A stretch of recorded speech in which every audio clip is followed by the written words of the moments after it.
오늘은 잠언 30장 말씀을 통해 아굴에게 열린 세상을 보는 눈이란 제목으로 하나님의 말씀을 나누도록 하겠습니다. 우리 사랑하는 배현희 집사님 눈이 맞으셨네요. 배현희 집사님 영어 잘하시니까 저번에는 우리 집사님이 도와주셨는데 오늘은 우리 배현희 집사님께서 박주모 집사님이 그때 한번 수고를 해주셨죠. 맛있는 거 사던데 아직도 못 사드렸네요. 죄송합니다. 그럼 박주모 집사님 한 번 더 앞에 계신 두 분에게 간단한 내용만이라도 이렇게 전해주시면 박주모 집사님께서 중간중간에 간단한 내용만이라도 이렇게 알려주시면 두 분 말씀을 듣는데 좀 도움이 될 것 같습니다.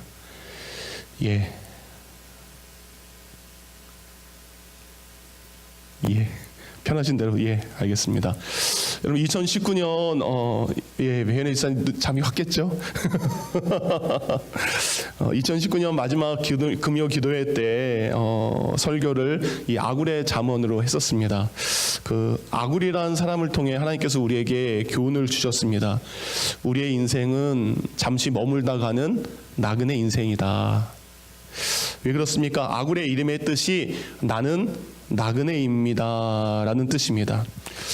아굴이 누군지는 성경에 정확히 나와 있지는 않습니다. 아굴이 누군지는 알지 못하지만 우리처럼 이 땅에서 나그네처럼 살다가 하나님의 품으로 간 하나님의 사람인 것은 확실히 알 수 있습니다. 우리도 마찬가지입니다. 우리도 나그네로 살다가 언젠가 하나님의 품으로 돌아갈 그때가 있음을 잊지 않기를 원합니다. 아굴은 잠언 30장을 쭉 적어갔어요. 그러면서 내가 이 말씀은 이디엘과 우갈에게 이른 것이다 라는 이디엘이랑 우갈이라는 이름이 나옵니다. 근데 이것은 자신의 아들들의 이름이 아닙니다. 어쩌면 잠언 30장을 쭉 돌아보면 자기 자신의 나그네 인생을 돌아보면서 자신에게 쓴 그런 느낌을 받게 됩니다. 왜냐하면 이디엘 무슨 뜻이라 했습니까? 오 하나님 내가 피곤합니다. 자신의 인생을 돌아봤을 때 나그네 인생길에 피곤한 인생을 살아왔다라는 거죠. 오 하나님 나는 나그네로서 피곤한 인생을 살았습니다라는 고백이죠. 또 우갈이라는 뜻을 적습니다. 이 우갈이라는 뜻은 오 하나님 나는 완전히 지쳤습니다. 오 하나님 나는 나그네입니다. 나그네 인생을 사는 나는 너무 피곤합니다. 그래서 오 하나님 나는 지금 너무 지쳤습니다. 그러니까 누구에게 말하는 겁니까? 내가 그렇게 지친 인생, 고단한 인생, 아까 우리가 처음 찬양했죠. 고단한 인생길. 자기 자신의 삶을 돌아보며 그렇게 고백한 것을 알 수 있는데요. 근데 그 안에 숨겨진 영적인 의미가 있습니다. 내가 힘듭니다. 내가 지쳤습니다. 난 아무것도 못합니다. 라는 그 뒤에 숨겨진 놀라운 의미가 있습니다. 우리가 아까 찬양할 때 나의 등 뒤에서 나를 도우시는 주님이 내가 지쳤을 때, 내가 피곤했을 때, 내가 아무것도 할 수 없는 그 순간 나를 도우시는 그분이 계시다라는 것을 깨닫고 잠언 30장에 고백한 거죠. 그러니까 힘든 인생, 지친 인생입니다라는 이 고백을 이렇게 해석할 수 있다라고 말씀을 드렸습니다. 하나님 나는 나그네입니다. 그러기에 나는 이제 너무 피곤합니다. 나는 완전히 지쳐서 이제는 아무것도 할 수 없는 힘이 없습니다. 그러나 이제 내가 하나님을 의지하기에 나는 일어날 수 있습니다. 할 수 있다는 사람에게 하나님이 역사하지 않습니다.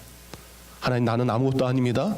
나는 부족합니다 라고 하는 그에게 하나님이 역사하시는 줄 믿습니다. 아굴은 이렇게 고백합니다. 잠언 30장 2절과 3절을 보면 하나님 나는 짐승처럼 부족한 사람입니다. 하나님 나에게는 총명함도 없습니다. 하나님 나는 거룩한 자를 아는 지혜도 없었습니다. 그렇게 나는 살았습니다 라고 고백을 해요. 그런 다음에 그는 그것으로 끝나는 것이 아닌 잠언 30장 5절에 하나님의 말씀을 경험하게 됩니다. 그래서 그는 이렇게 고백합니다. 하나님의 말씀은 다 순전하며 하나님은 그를 의지하는 자의 방패가 되셨습니다. 하나님 나는 짐승처럼 총명도 없고 하나님을 아는 지혜도 없었지만 이제 내가 하나님의 순전한 말씀을 아는 그 순간 나는 인생의 참된 지혜가 무엇인지 알았습니다. 참된 삶의 지혜가 무엇인지 알았던 아굴은 두 가지를 하나님께 기도하기 시작합니다. 7절에 보니까 내가 두어 가지 일을 주께 구하겠사오니 주님 죽기 전에 내게 거절하지 마십시오. 죽기 전에 두 가지의 기도를 하나님 앞에 드린다면 여러분은 어떤 기도 드리겠습니까? 그는 이렇게 고백을 합니다. 하나님, 거짓이 저에게 멀리하게 하옵소서.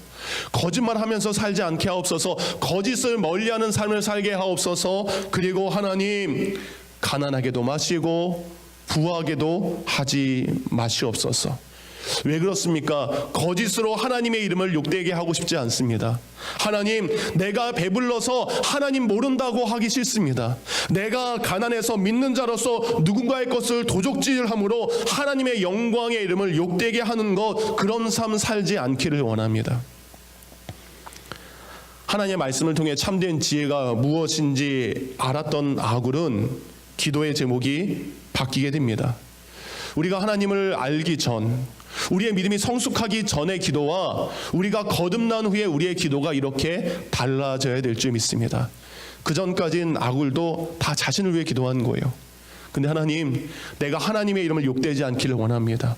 내가 하나님의 이름을 영광스럽게 높이며 살아가기를 원합니다. 나를 위한 기도가 아니라 하나님을 위한 기도를 먼저 했던 것으로 그의 삶이 바뀐 것을 알 수 있습니다. 그러니까 믿는 자는 기도가 달라진 사람입니다. 여러분이 지난 일주일 동안 기도를 하셨습니까? 여러분 기도의 내용을 한번 들여다보시기 바랍니다. 무엇을 기도하셨습니까?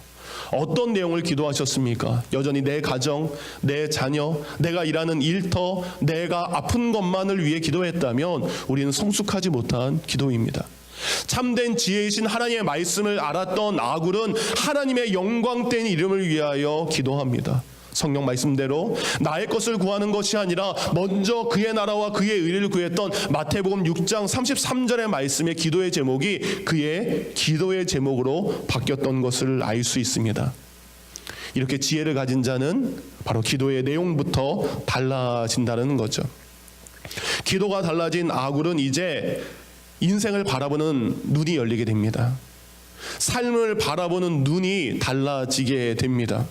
그래서 여러분 10절부터 저희가 오늘 읽은 31절까지는 말씀을 통해 세상을 보는 눈이 달라진 아굴에 대한 말씀입니다. 그는 6가지의 교훈을 가지고요, 4가지의 구체적인 일들을 가지고 그의 말씀을 전하고 있습니다. 예전에는 알 수 없었던 것이었습니다. 예전에는 보면서도 깨달을 수 없었던 것이었습니다. 예전에는 하나님의 뜻이 무엇인지 알지 못했던 것입니다. 근데 말씀이 그 안에 들어오니까, 그는 말씀이 그 안에 들어오니까 이 삶의 세상 가운데 돌아가는 하나님의 섭리가 무엇인지, 하나님이 기뻐하는 것이 무엇인지, 참된 지혜의 삶이 무엇인지, 그리고 하나님이 싫어하는 악한 것이 무엇인지 그의 눈이 열리게 됩니다. 여러분, 우리 믿는 사람들은 그래서 영안이 열려야 된다는 거죠. 우리 눈이 있습니다. 우리의 눈은 되어지는 겉의 모습만 봅니다. 그러나 영안이라는 것은 그 안에 있는 영적인 세계를 바라보는 것이죠. 먼저 세상을 향해 눈이 열린 아굴에 보이는 것은 첫 번째, 진짜 악한 사람이 누구인지 보게 됩니다. 누가 악인일까요? 예전에 생각했던 악인과 이제 말씀을 통해 깨달은 악인의 모습이 누구인지를 알게 됩니다. 11절 말씀 목사님 보여주시면 좋을 것 같습니다.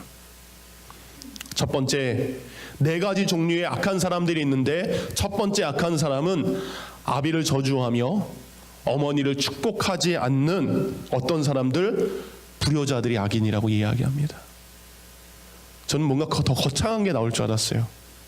근데 첫 번째, 너를 낳아주신, 그리고 너를 길러주신 아버지와 어머니를 향해 저주하며 축복하지 않는 것, 그들을 조롱하며 그들에게 순종하기를 싫어하는 사람들, 이들이 악한 사람들이다라고 이야기합니다.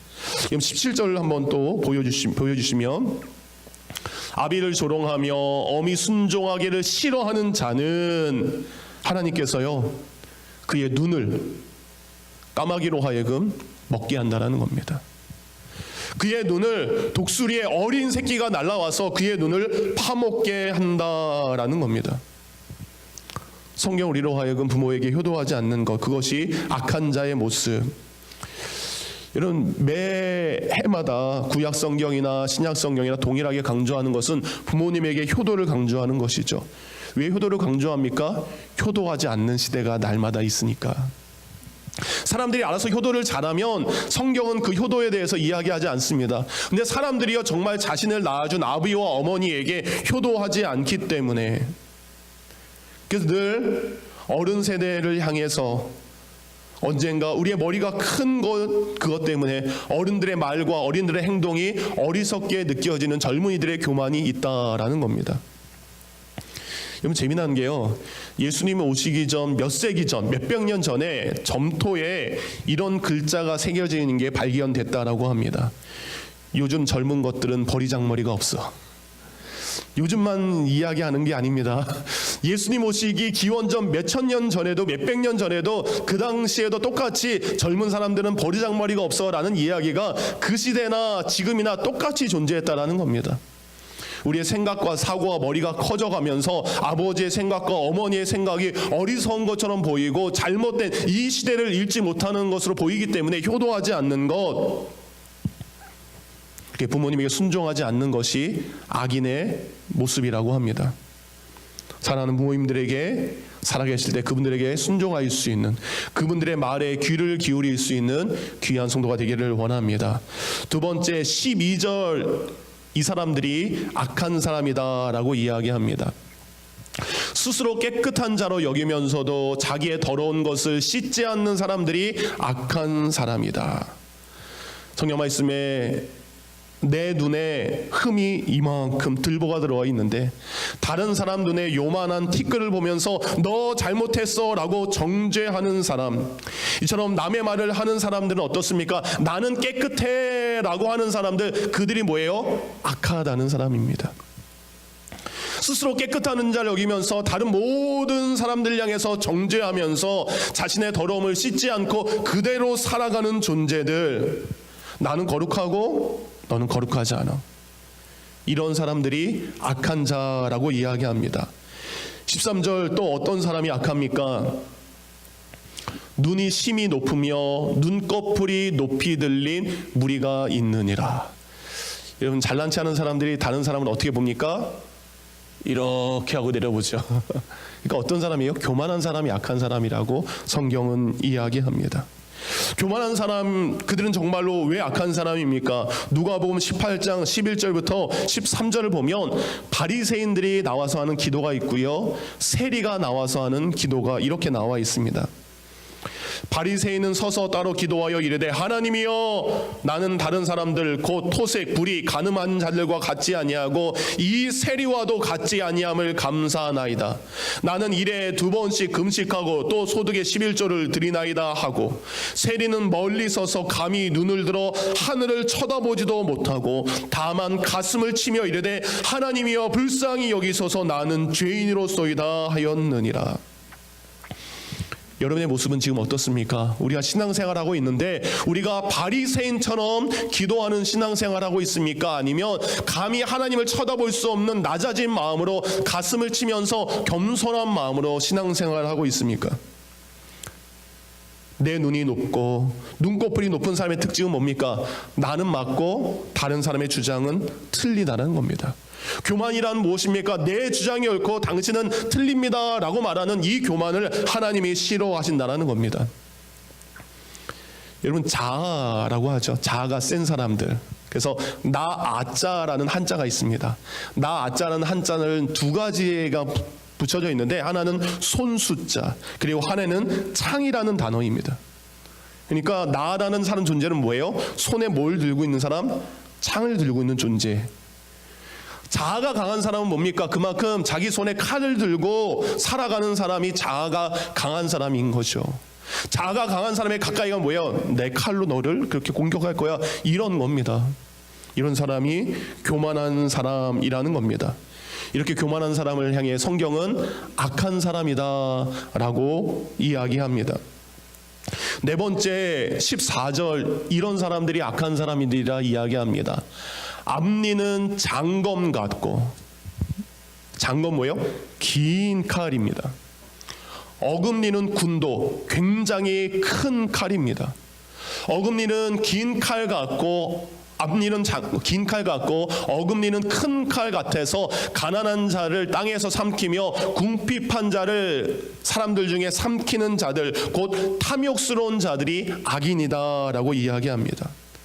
지금 자신이 가지고 있는 것, 내 이가 이만큼이면 충분히 음식 씹을 수 있습니다. 만족할 수 있습니다. 그런데 더 많은 것을 가지기 위해서, 더 많은 것을 다른 사람들에게 취하기 위해서 칼을 들고 빼앗는 사람들, 탐욕으로 살아가는 사람들, 이미 부자이지만, 이미 넉넉하게 가지고 있지만 가난한 사람들의 것을 빼앗으면서 자기의 것을 채우는 그런 존재, 그런 사람들이 바로 악인이다라고 이야기합니다. 부모님에게 효도하지 않는 사람, 위선자의 삶을 살아가는 사람, 교만한 사람, 그리고 탐욕, 그것으로 가득 찬 사람, 이 모든 사람들이 악인이라고 이야기합니다. 여러분 어떻습니까? 아군이 이것이 악인 것을 깨닫게 되고 그것을 버리게 됩니다. 두 번째, 그는 거머리 같은 사람을 봅니다. 여러분, 재미난 표현이 있습니다. 15절입니다. 거머리에게는 두 딸이 있어 다오 하느니라. 족한 줄을 알지 못하여 족하다 하지 아니하는 것 서넛이 있으니. 여러분, 거머리 어떤 존재입니까? 거머리에게 두 딸이 있대요. 왜 두 딸이 있냐라는 표현을 보면 거머리의 입이 앞일까요, 뒤일까요? 앞에도 무슨 구멍 같은 게 있습니다. 뒤에도 구멍 같은 게 있습니다. 그러니까 거머리는 뭐예요? 두 입을 가지고 있어서 이것으로도 먹으려고 하고 저것으로도 먹으려고 하고. 여러분, 거머리가 어떻게 돼요? 그렇게 피를 빨아먹어도 만족하지 못하는 존재가, 입이 두 개나 있는데요, 그 두 개를 가지고 먹어도 만족하지 못하는 것, 그것이 이 땅 가운데 존재하다는 겁니다. 곧 하나님이 주신 것을 만족하지 못하고 늘 세상 것에 굶주린 사람들의 모습을 또 네 가지로 비유하고 있다라는 겁니다. 만족하지 못하는 것, 그 속을 채우지 못하는 것. 첫 번째 15절입니다. 16절, 수올이라고 이야기합니다. 여러분, 수올은 지옥입니다. 지옥은 여러분 정원이 정해져 있지 않습니다. 지금까지 1억 명 들어왔으니까, 지옥이 꽉 찼으니까 이제부터 천국 가세요, 이러지 않습니다. 지옥은 뭐예요? 삼켜도 끝이 없는 곳이 바로 지옥이라는 겁니다. 근데 그 지옥에 누가 간다라는 겁니까? 하나님의 주신 것에 만족하지 못하고 다오 더 주세요 라고 하는 사람들, 그 사람들, 무엇인가로 세상 것으로 더 채우려고 하는 사람들, 그 사람들이 만족을 모르는 사람들이고 그 사람들이 지옥의 수올에 간다라는 겁니다. 두 번째, 아이 베지 못한 태라고 이야기합니다. 여러분, 태는 어떤 겁니까? 어머니 뱃속에 있는 아기를 낳는 귀한 신비의 공간입니다. 그 신비의 공간, 축복의 공간은 여러분 어머니의 헌신을 의미합니다. 저는 모르지만 어머님들 아이가 뱃속에 있을 때 얼마나 힘이 듭니까? 그래서 오늘 한국에서 프로그램을 보니까 남자들에게 산모 체험을 한다고 여기다 이렇게 뭘 매개해서 배에다가 몇 킬로를 달고 하루 동안 생활하게 했던 걸 보게 됩니다. 그만큼 생명을 갖는다는 것은, 태에다 생명을 갖는다는 것은 어머니의 헌신을 이야기합니다. 자신이 감당해야 될 헌신이 있다는 거죠. 그런데 그 임신과 해산의 고통을 외면한 채 아기를 잉태하는 것을 거부하는 탐욕스러운 사람들, 쉽게 말하면 내가 책임지고 내야 해야 될 것들 능히 할 수 있음에도 불구하고 그거를 외면하는 사람들, 그 잉태할 수 있지만 잉태하기를 거부하는 사람들, 내가 나눌 수 있지만 나누기를 거부하는 사람들, 이들을 향해서 만족하지 못한 사람들. 요즘에 신혼부부들이 아이를 안 낳으려고 합니다. 왜 그럴까요? 우리들만 행복하게 살아, 우리들만 행복하면서 해라고 아이를 안 낳는 부부가 있다는 거죠. 그것은 뭐예요? 하나님의 창조의 섭리 가운데 생육하고 번성하라는 책임과 의미를 망각하는 겁니다. 그러니까 여러분, 하나님께서 우리에게 주신 이 태는 생명을 잉태하는 곳으로 아름답게 사용해야 됩니다. 그것이 비록 헌신과 수고와 아픔이 있다 할지라도 우리는 그것을 해야 된다는 거죠. 15절 또 이렇게 이야기합니다. 만족하지 못하는 것, 물로 채울 수 없는 땅이란 내용입니다. 이스라엘 백성들이 많이 살았던 이 황야 광무지는 물이 채울 수 없는 땅입니다. 여러분, 그 땅은요, 아침에 이슬만 내려도 감격스러운 땅입니다. 여러분, 우리가 어떤 시대에 살고 있습니까? 저 가난한 나라의 사람들을 보면 밀가루 한 움큼에, 쌀 한 움큼에, 옥수수 하나에 뭐예요? 만족하며 우리는 살아가고 있습니다. 그런데 여러분, 지난주에 새벽 예배 때 친교 끝날 때 이런 얘기 하더라고요. 집집마다 냉장고가 한 3개씩은 다 있죠. 이민생활하다 보니까 3개의 냉장고에 냉동고에 음식이 가득 차인데도 불구하고 저녁 뭐해 먹지? 말하는 시대가 우리가 살고 있는 미국의 모습이라는 거죠. 여러분, 물로 채울 수 없는 땅, 하나님께서 내게 주신 그 작은 것에 만족하지 못한 사람, 아무리 큰 것을 줘도 그들은 만족하지 못한 탐욕스러운 인간들의 모습을 아굴은 보게 됩니다. 네 번째, 족하다 하지 아니하는 불이라고 이야기합니다. 여러분, 지금 호주의 산불이 계속 커져가고 있죠. 작년 9월부터 불이 시작됐다고 합니다. 9월 달부터 지금까지도 아직 그 불이 꺼지지 않았습니다. 어떻게 하면 그 불이 꺼질까요? 비가 정말 많이 오거나, 또 다른 한 가지는 더 이상 태울 것이 없을 때, 불이라는 존재는 더 이상 무엇인가 태울 수 없을 때까지 다 탄 다음에 소멸하는 것입니다. 여러분, 욕심이라는 것은 끝이 없다라는 겁니다. 그 욕심의 끝도 모르고 더 채우려고 하다가 결국 굶주려 죽는 것이 인간의 탐욕이라고 성경은 말씀하고 있습니다.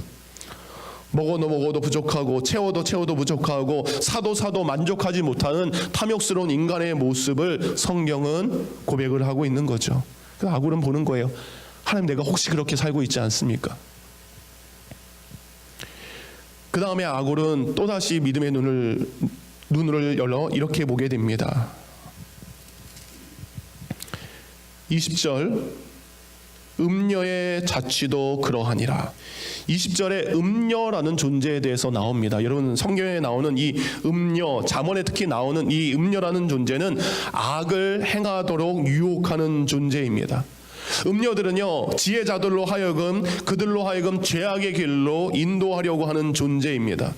음녀는요, 근데 세상 사람들을 유혹하는데 그 유혹의 모습이 보이지 않습니다. 여러분, 유혹은 언제나 달콤하지만 잘 보이지 않습니다. 흔적이 없습니다. 음녀는 드러내놓고 우리를 유혹하지 않습니다. 남들이 보이지 않을 때, 남들 뒤에서 남들 모르게 우리를 유혹하는데 그것은 흔적조차 남지 않는다라는 겁니다. 그래서 이렇게 이야기합니다. 19절, 공중에 날아다니는 독수리의 자취. 독수리가 하늘을 날아가는데 날아간 다음에 그 독수리에 날아간 곳이 길이 안 보이죠. 반석 위에 기어다니는 뱀의 자취.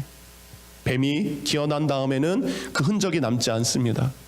바다로 지나간 배의 흔적, 파도를 치면서 앞으로 배가 나아가지만 출렁이는 일결은 파도에 곧 다 사라지게 됩니다.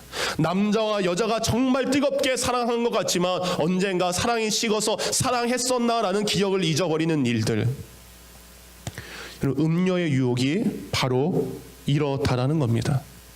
죄는요, 보이지 않도록 우리 가운데에 다가와서 죄의 흔적을 보이지 않고 우리를 유혹할 때가 너무나 많다라는 겁니다.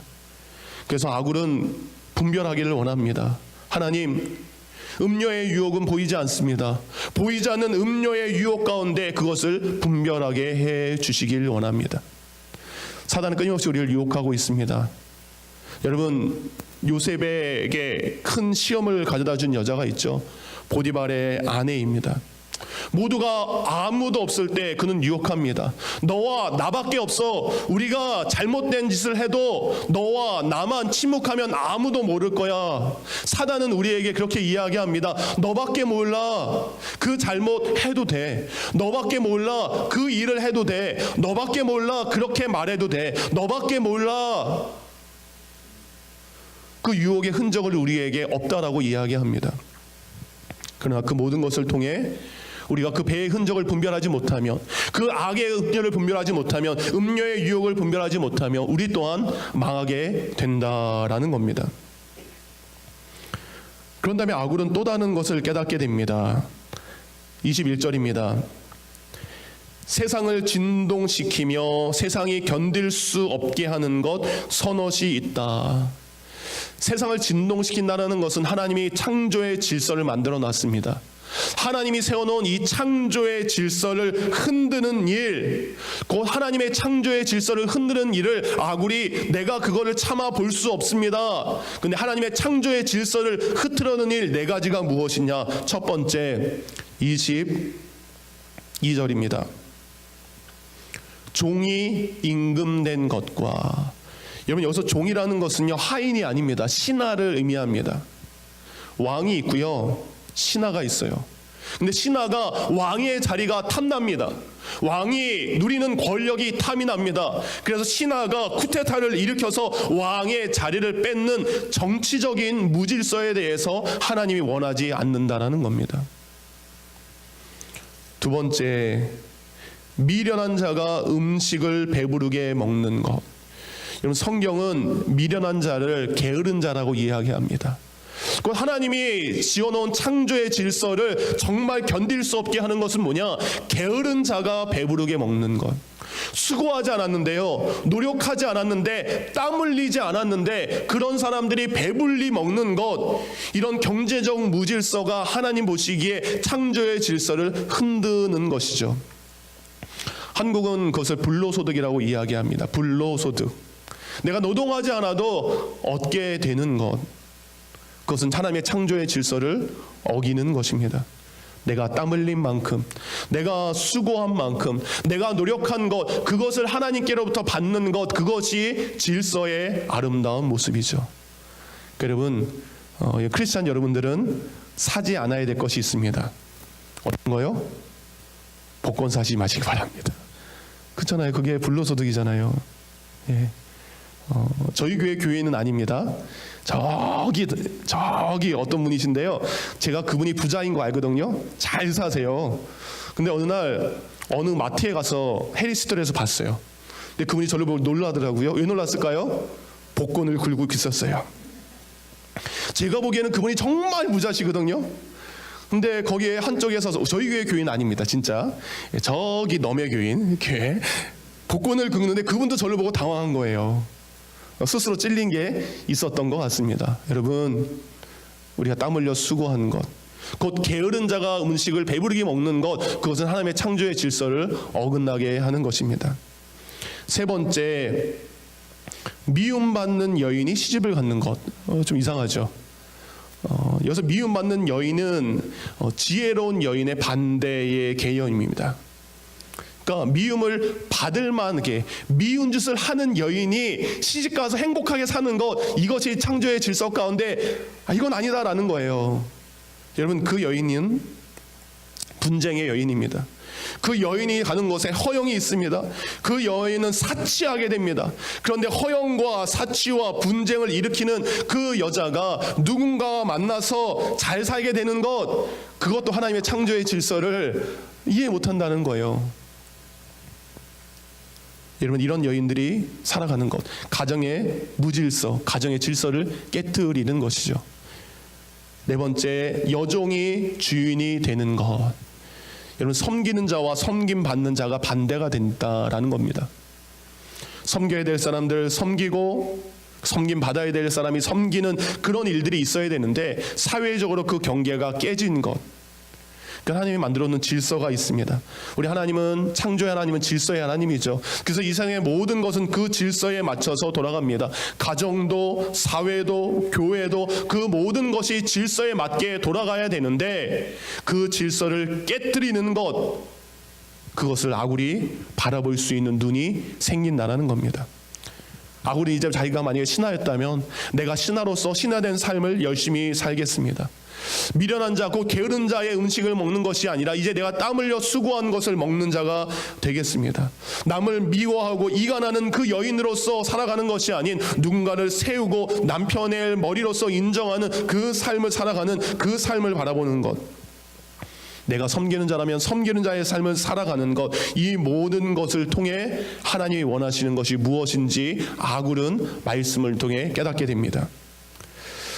그런 다음에 아굴은 또 이렇게 이야기합니다. 24절입니다. 땅에 정말 작은 것이 있습니다. 연약해 보이는 존재들이 있습니다. 부족해 보이는 존재들이 있습니다. 그러나 그들이 하나님의 창조의 섭리를 통해 지혜롭게 살아가는 네 가지의 생물들을 소개를 하고 있습니다. 작지만 지혜로운 존재. 첫 번째 25절입니다. 곧 힘이 없는 종류로 돼 먹을 것을 여름에 준비하는 개미와. 힘이 없습니다. 정말 개미 작죠.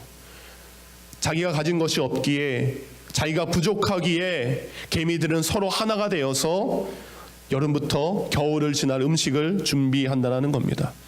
여러분, 개미의 사회가 가장 체계적인 사회라고 합니다. 근데 놀라운 것은 개미는 자기 자신을 하나로 생각하지 않고요, 개미 전체를 하나라고 생각한다고 합니다. 나만 생각하는 이기적인 사람들이 아니라 그 모임 전체, 그 공동체 전체, 그 사회 전체를 생각하는 것이 우리의 삶의 모습으로 지혜에 연약하지만 개미에게 우리 사람이 배워야 될 것이라는 거죠. 그 뒤에 이야기합니다. 약하지만 바위 위에 집을 짓는 바로 25절에 보니까, 26절에 보니까 사반이라는 게 나옵니다. 오소리 같은 것입니다. 내가 약한 존재입니다. 내가 약한 존재이기 때문에 든든한 바위 위에 집을 짓는 것이죠. 우리의 삶에 우리의 능력이 없습니다. 그러기에 창조주 하나님 그 든든한 반석 위에 얻어서 그 위에 집을 지어가는 삶. 또 이어서 이야기합니다. 임금은 없지만 때를 지어 나아가는 메뚜기. 함께 나아가야 될 때를 압니다. 함께 가야 될 곳들을 메뚜기들은 아는 거죠. 여러분, 메뚜기에게 임금이 없습니다. 리더가 없습니다. 그런데 그들은 함께 떠나가야 될 때를 압니다. 함께 어디를 가야 되는지 압니다. 우리 믿음의 공동체가 이렇게 되기를 원합니다. 하나님이 원하시는 곳에 함께 갈 수 있고, 하나님이 기뻐하시는 그 일을 함께 할 수 있는, 메뚜기는 하나의 공동체로 움직이는 것처럼 그 메뚜기를 통해 우리가 배워야 된다는 겁니다. 손에 잡히는 것 같지만 왕궁에 거하는 도마뱀이 있습니다. 정말 작고 보잘것없고 누군가를 깨물을 수도 없는 작은 도마뱀이지만 그가 왕궁에 거함으로 보호를 받는 것처럼 우리가 하나님의 존재에 보호를 받는 인생을 살아가는 것을 이야기하고 있습니다. 이렇게 여러분, 아굴은 믿음의 눈을 통해, 말씀을 통해 이전에 볼 수 없던 것들을 분별하기 시작합니다. 악한 것이 무엇인지, 그리고 만족하지 못한 삶의 모습이 무엇인지, 그리고 하나님이 기뻐하시는 영적인 교훈이 무엇인지, 하나님의 창조의 질서를 흔드는 것이 무엇인지, 작지만 하나님이 창조하신 미물들을 통해 우리가 배워야 될 것이 무엇인지 그는 이 말씀을 통해 이 모든 것을 깨닫게 됩니다. 그러니까 고백하는 거예요. 나는 부족하지만 이제 나는 그 하나님의 지혜를 알기에 이 세상을 이길 수 있습니다. 이렇게 아굴은 세상을 보는 눈이 달라지게 됩니다. 여러분, 얼마 전 대우그룹을 만들었던 김우중 회장이 소천하셨죠. 그분이 말한 중에 이 말이 가장 유명하죠. 세상은 넓고 할 일은 많다. 김우중 회장의 눈에는 할 일이 정말 많습니다. 그의 눈에는 보이는 것이 너무나 많습니다. 이 나라에서 해야 될 일, 저 나라에 가서 해야 될 일, 이곳에 필요한 일, 그것이 무엇인지 그는 볼 수 있는 눈을 가졌다라는 겁니다. 그렇다면 여러분의 눈은 지금 무엇을 보고 있습니까? 무엇을 분별하고 있습니까? 여러분의 자녀를 보시죠. 어떤 것이 보입니까?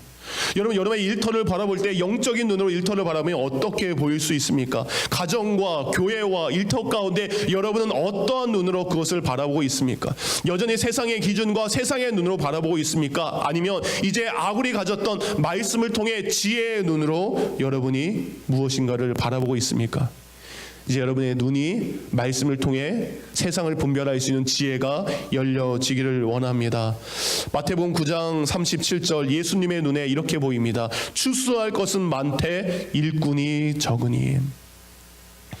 예수님이 감당하셔야 될 사명이 무엇인지 보이셨습니다.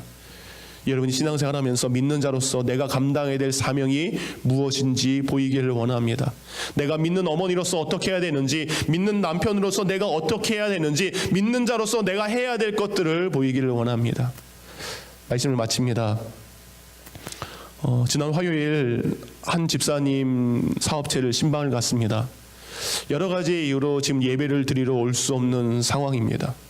예배를 드리지 못하다 보니까 신앙적으로 다운되기도 하고 여러 가지 힘이 든다 하더라고요. 시간은 많은데 기도가 안 나온다고, 시간은 많은데 말씀을 안 보게 된다고. 그 집사님한테 지난주 주일 말씀을 설교로 드렸습니다. 지금 보이는 것 큰 항아리입니다. 큰 항아리에 물을 채우는 것 어마어마한 일인 것 같지만, 작은 항아리, 작은 바가지 하나가 더해졌을 때, 또 작은 바가지 하나가 더해졌을 때 그것이 아귀까지 차는 줄 믿습니다. 집사님, 지금 상황에서 거창한 일, 큰 일, 대단한 일, 하나님이 그거 원하지 않습니다. 직장에 와서 기도하는 것부터 시작하세요. 밤에 아이들 자는 모습 보지만 그 아이들을 머리에 손 얹고 기도하는 것부터 시작하세요. 작지만 찬양 한 곡 듣는 것부터 시작하세요. 믿음의 아버지로서, 믿음의 사장님으로서 내가 할 수 있는 작은 것부터 하시기 바랍니다. 그러면 어느 순간 그 아귀가, 돌 항아리가 채워지는 줄 믿습니다. 여러분 삶 가운데 믿음의 눈이 열려서, 영적인 눈이 열려서, 지혜의 눈이 열려서 여러분이 지금 감당해야 될 일들을 보시기 바랍니다. 그리고 그 일을 작은 것이지만 그것을 해나가기를 원합니다. 아굴의 믿음의 눈이 열렸던 것처럼, 세상을 분별하는 눈이 열렸던 것처럼, 그렇게 저와 여러분의 눈이 열릴 수 있는 귀한 믿음의 사람이 되기를 주님의 이름으로 축원합니다. 기도하겠습니다.